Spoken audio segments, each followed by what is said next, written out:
Magandang araw mga katropa. Ito yung aking hatcher at meron akong nakasalang na 3 papisa. Ito po ay pang 21 days na ngayon mga katropa. Pero tingnan nyo naman oh. Wala pa ring napisa. Inilawan ko kani-kanina lang. At itong dalawa ay parang dead embryo na.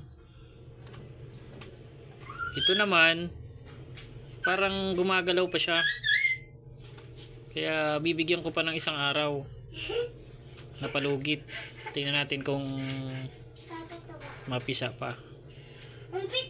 Ngayon lang nangyari ito sa akin mga katropa, na nagsalang ako ng ganitong itlog. 0% ang magiging hatching rate. Pang 22 days na nito bukas.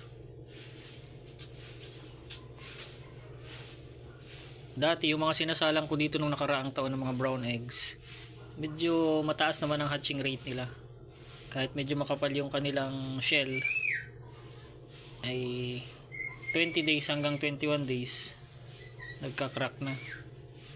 So hindi natin alam kung anong naging problema. Maaaring sa similya ng itlog, kaya may mga dead embryo, o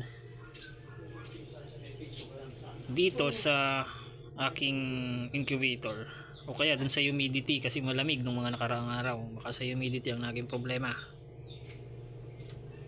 So yan mga katropa, yan ang katotohanan ng pag-incubate.